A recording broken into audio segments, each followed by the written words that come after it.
Most people dramatically overestimate how much income that they will need in retirement. One of the biggest reasons for that is that the tax code treats retirees very differently than it treats workers.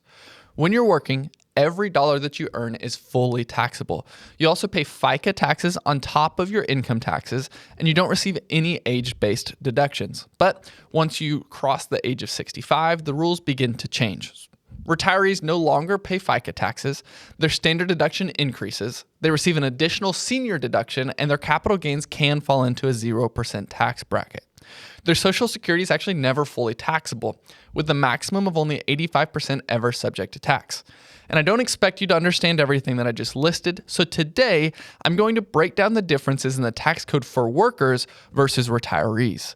What you will see is that if you were used to earning $100,000 while working, you don't necessarily need $100,000 of, quote, income in retirement solely because of the tax differences. I think you'll be surprised by this. I'm your host, Eli Freeman, a certified financial planner, and this is Data Brief, where we break down the data behind investing so you can make better decisions based on facts and not feelings. And as always, let's look at the data. To show you how big the tax difference really is, I have modeled two couples. They each receive the exact same amount of income, except one couple is 60 years old and working, and another is 70 years old and retired. In the first scenario, we have a married couple at age 60 earning $100,000 of W-2 income. Since they aren't over 65, they receive the normal standard deduction of $31,500. That leaves them $68,500 of taxable income. Their federal income tax on that amount comes to $7,743. Because they are working, they also owe taxes for paying into Social Security and Medicare, which is called FICA taxes, and those total to $7,650. When you add the two together, their total tax bill is $15,393, resulting in an effective tax rate of 15.39% on their $100,000 of income. Please keep in mind, all of these scenarios that I've built out do not include state tax because that varies so widely across the United States. Now, let's look at the second scenario. This is a married couple at age 70 who also receives $100,000 of total income. But the way that their income is structured changes everything. I created this as an example, and each person's picture will look different. But for this example, the couple has $40,000 of income from Social Security, $30,000 of income from a distribution from an IRA, and the remaining $30,000 comes from a brokerage account, which includes $10,000 of long-term capital gain. So, to summarize, they have $40,000 of Social Security, $30,000 from an IRA, and $10,000 of long-term capital gain, which creates a total income of $100,000. This scenario creates a very different tax situation, and that begins because Social Security is never fully taxable. At most, only 85% of it can be taxed, and for many retirees, the percentage is actually much lower than that. In this case, based on their provisional income, which you'll see on the screen, only 49% of their $40,000 of Social Security is counted as taxable income. That means the IRS only included $19,600 rather than the full $40,000. So, right off the bat, they're paying less taxes due to how Social Security is taxed. Their $30,000 of IRA distributions are fully taxable and will always be, but you will see how even this is less due to their standard deduction later in the video. Their $10,000 of long-term capital gains is actually taxed at 0% or not taxed. Because their overall taxable income is so low, they fall into the 0% capital gains bracket, meaning they pay nothing on that portion of their income. A lot of retirees can be surprised by this.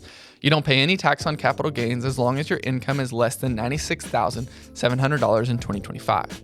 If you make more than that, then you pay 15%, which is still likely better than paying income tax.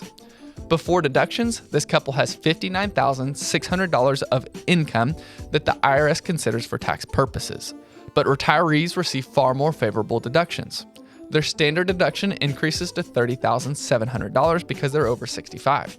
On top of that, they qualify for the new enhanced senior deduction, which provides an additional $6,000 for each spouse, or $12,000 in total. Combined, their deductions add up to $46,700. And keep in mind, this enhanced senior deduction is not a permanent change. It will phase out. But once those deductions are applied, their taxable income drops all the way down to $12,900. And the tax on that amount is extraordinarily low, only $290 of tax owed. Since they are retired, they owe no FICA tax at all. And this is a big deal. Do you remember how much the FICA tax was for the working individual? I'll remind you, $7,650. When you divide their total tax of $290 by their $100,000 of income, their effective tax rate is just 0.29%, as compared to the working individual who is paying over 15%.